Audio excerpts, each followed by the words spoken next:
అందరూ న్యాయ వ్యవస్థలు ఏం చేస్తున్నాయంటే వారి భర్త గారు చనిపోయి అమ్మ ఏడుస్తున్నారు.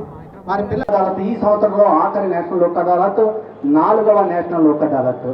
మిత్రులారా, కిందటిసారి జరిగినటువంటి సెప్టెంబర్ 11వ తారీఖున జరిగినటువంటి నేషనల్ లోక్ అదాలత్లో మనం సుమారు 9,500 కేసులను రాజీ చేసుకున్నాం.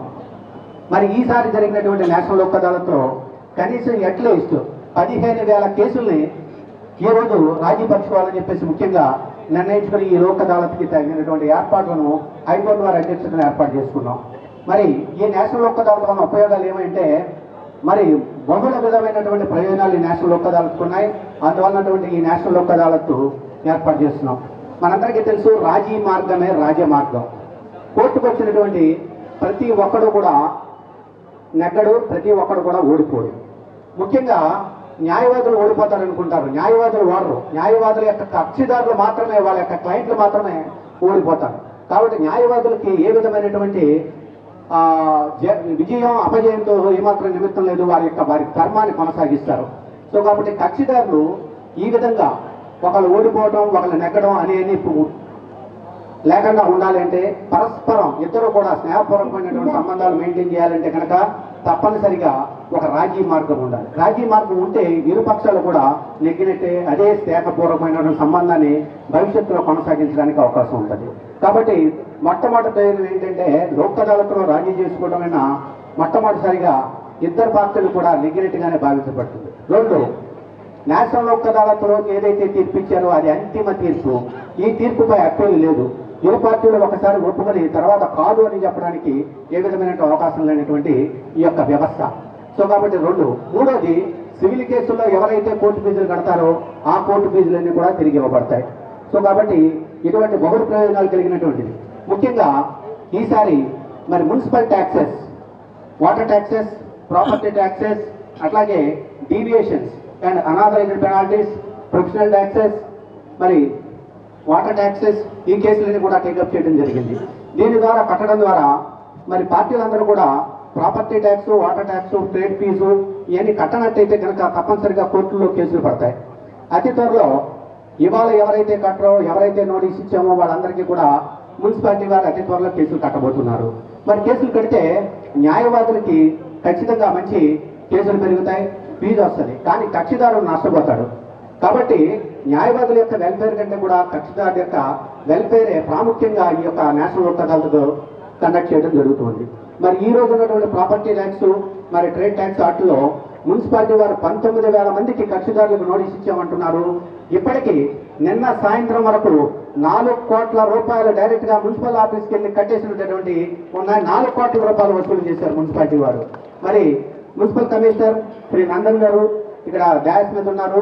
వారు చెప్తున్నారు, సార్ నెల్లూరు జిల్లా ప్రథమ స్థానంలో ఉంది ట్యాక్స్ కలెక్షన్స్ లో, 13 జిల్లాల్లో ఫస్ట్ ప్లేస్ ఉన్నారు సార్ అన్నారు. వై? బికాస్ మీరు కట్టినటువంటి ట్యాక్సెస్ ప్రజా ఉపయోగమైనటువంటి కార్యక్రమాలకు తిరిగి వినియోగించబడుతుంది. ప్రాపర్టీ ట్యాక్స్ కట్టకపోతే ప్రభుత్వం ఏ విధమైనటువంటి ప్రజా ఉపయోగమైనటువంటి కార్యక్రమాలు చేయలేదు. సో వల్ల మీరందరూ కూడా కక్షిదారులందరూ కూడా ఎవరైతే డిఫాల్టర్స్ ఉన్నారో వారికి అందరికీ కూడా ఈ యొక్క సౌలభ్యాన్ని కల్పించి ఈ ప్రాపర్టీ ట్యాక్సెస్, ట్రేడ్ ఫీజు, అలాగే ప్రొఫెషనల్ ట్యాక్స్, ఈ డీవియేషన్స్, అనాథరైజ్డ్ పెనాల్టీస్ ఇవన్నీ కట్టినట్టయితే కనుక మీకు ఇందులో మున్సిపల్ వారు ఎంత పెనాల్టీ తీసేసి, ఎంత ఇంట్రెస్ట్ తీసేసి, ఎంతవరకు ఎగ్జామ్షన్ ఇవ్వగలరు కదా, వాళ్ళకు ఉన్నటువంటి అధికార పరిధిని బట్టి చట్ట ప్రకారం అది తగ్గించడానికి సిద్ధంగా ఉన్నారు. దానికి గాను 3 బెంచెస్ ఏర్పాటు చేయడమైంది. ఆ 3 బెంచెస్లో 3 జడ్జెస్ కూర్చుంటారు. మీకు ఉన్నటువంటి సమస్యల్ని ఆ 3 జడ్జెస్ కూడా దగ్గర నుండి పరిష్కారం చేస్తారు. అలాగే వాటర్ అండ్ ట్యాక్స్ ప్రాపర్టీలో శ్రీ శ్రీనివాస్ గారు ఫోర్త్ అడిషనల్ డిస్ట్రిక్ట్ జడ్జి గారు కూర్చుంటారు. అలాగే deviations, penalties, authorised water taxes లో శ్రీ సోమశేఖర్ గారు కూర్చుంటారు. అలాగే ప్రొఫెషనల్ ట్యాక్స్ దాంట్లో కరుణ కుమార్ గారు కూర్చుంటారు. సో వారు కూడా వారి బ్యాంక్ తరఫున ఎంతవరకు లా ప్రకారం, చట్ట ప్రకారం వారి విధులకు అనుమతించబడిందో అంతవరకు కూడా వారు ఎగ్జామ్షన్ అవ్వడానికి సిద్ధంగా ఉన్నారు. అవి కూడా కట్టినట్టయితే కనుక మరి బ్యాంకు కూడా డెవలప్ అవ్వాలంటే తప్పనిసరిగా బ్యాంకులు డెవలప్ అవ్వడం కాదు, ప్రజల డెవలప్మెంట్. అది బ్యాంకు కట్టినటువంటి అమౌంట్ తిరిగి మనీ సర్క్యులేషన్ జరిగి మళ్ళీ ప్రజలకి ఇతరత్ర లోన్లు ఇవ్వడానికి అవకాశం ఉపయోగపడేది. సో కాబట్టి ఇన్ని బెనిఫిట్స్ ఉన్నాయి కాబట్టి ఈ నేషనల్ లోక్ అదాలత్ ఇవాళ అద్భుతంగా జరగాలని అనుకుంటున్నాం.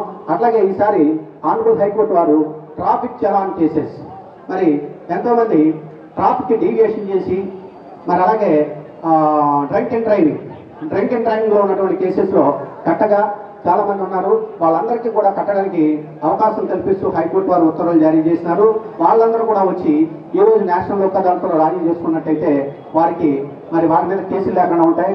అదర్వైజ్ ఇవాళ యూటిలైజ్ చేసుకోలేకపోతే ప్రతిరోజు కూడా ఈ క్యాంపస్లోనే కనపడాలా, లేదా ఈ రోజు రాజీ చేసుకున్నట్టయితే ఈ రోజు ఒక్కరోజు క్యాంపస్లో కనపడతారు, మళ్ళీ కనపడక్కర్లేదు. సో ఈ రోజు ఇంతటి అద్భుతమైనటువంటి కార్యక్రమానికి శ్రీకారం చుట్టినటువంటి మాకు ఈ అవకాశాన్ని ఇచ్చినటువంటి ఆంధ్రప్రదేశ్ హైకోర్టు వారికి, సుప్రీంకోర్టు వారికి ధన్యవాదాలు తెలియజేస్తూ ఈరోజు ప్రతి కక్షిదారుడు కూడా మీ యొక్క మ్యాటర్స్ సెటిల్ చేసుకుని ఆనందంగా ఈ కోర్టుకు వచ్చామని బాధ కాకుండా ఆనందంగా బయటకు వెళ్ళటానికి గాను మరొక ఏర్పాటు చేస్తామండి. అదే